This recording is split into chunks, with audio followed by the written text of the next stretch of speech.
Questions 1 through 10 on the 2005 Grade 7 Gauss Math Contest. The value of 3 times 4 divided by 6 is 3 times 4 divided by 6. 3 times 4 is 12 divided by 6. 12 divided by 6 is 2. Therefore, number 1, the answer is B. 0.8 minus 0.07 equals 0.8, I'll stick an extra 0 there, and then I'll line it up with 0.07, and this is a subtraction question. And you do this, the standard way that you learned in elementary school, and you will get 3 here, carry the 1, of course, or subtract the 1, whichever way you'd like to do it, and then, of course, the 7. So 0.73, number 2 is E. Contestants on Gauss reality TV are rated by an applause meter. In the diagram, the arrow for one of the contestants is pointing to a rating that is closest to. Well, looks like it's in between 9.6 and 9.7. And which of those answers is in between 9.6 and 9.7? Or 9.8, I should say. The answer is 9.7. Right? So it's basically pointing right in the middle of 9.6 and 9.8. So number 3, the answer is C. 12 million added to 12,000 equals. So we got 12 million, and I'm just going to put it on top of one another. 12,000 is written like this, and then this is just a additional question. And looks like if you add all these, it'll be 12 million, 12,000 in that way. So which one of those answer choices? This would be 4A. So just be careful, since the answer choices look so similar to one another, just take a few seconds and, make sure that you circle the right one. You probably will definitely get the right answer, but make sure you circle the right answer choice. Don't circle this one because it looks so similar. Number 4 is therefore A. The larger number in the set is the largest number. Well, all of these I'm going to write out in terms of 3 digits after the decimal point.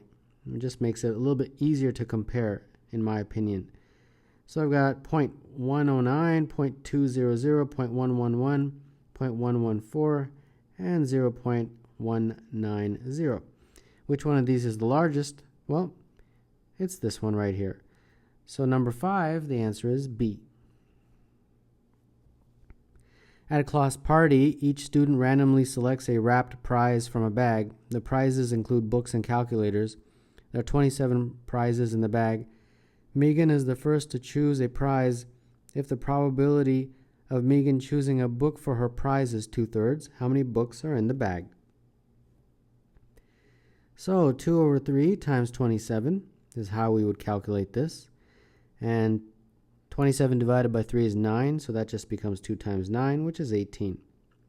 So there are 18 books in that bag. So number 6, the answer is E. Karen has just been chosen the new math idol. A total of 1,480,000 votes were cast, and Karen received 83% of them. How many people voted for her? So 0.83 times 1,480,000. That is the equation. And if you take out your calculator, which are allowed on the Canadian math contests, you'll be able to figure this out pretty quickly. And the answer is 1,228,400. 1,228,400. And that is answer choice B. In the diagram, the size of angle ACB is. So ACB is this angle right here. I'll call it X. Well, this is 130.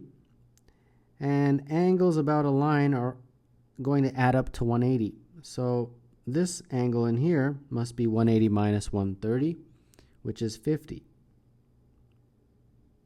And therefore, since the sum of the angles in a triangle add up to 180, we have 50 plus 93 plus x is equal to 180. And if you do the math, you'll get x equals 37.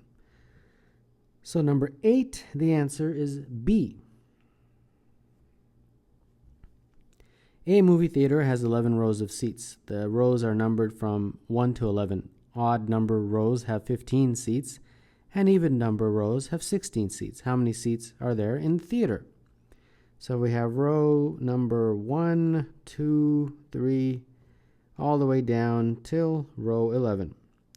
And they're broken it up into odd and even. The rows that are odd have 15 seats. So this row will have 15, 15 like that. And then the rows that are even numbered have 16 seats. So 16, 16 like that.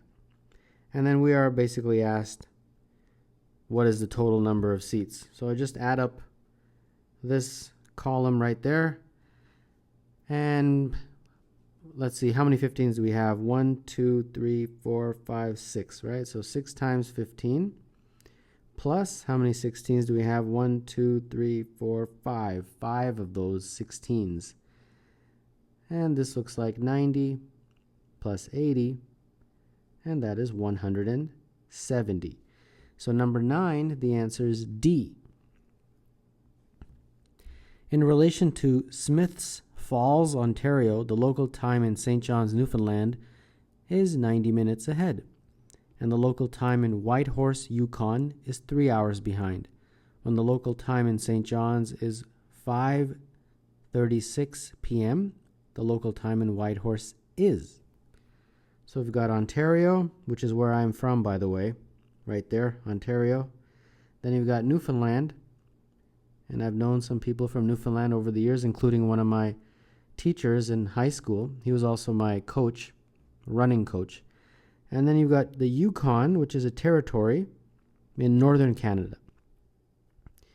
And let's see here. They tell you that if you are in Ontario, Newfoundland is 90 minutes ahead in terms of time. So this will be plus 1.5 hours, right? 90 minutes, same thing. And in relation to the Yukon, you are 3 hours behind. So 3 hours minus 3 hours, okay? And let's say here, they've given you a time in St. John's, Newfoundland. It's 5:36, and they want you to figure out the time in Whitehorse in the Yukon. All right. So first, let's go back an hour and a half to Ontario. So you get back to 4:06 p.m. And then I got to go back another 3 hours to get to Yukon time. And that would be 1:06. Correct? So the answer to this question would be A for number 10.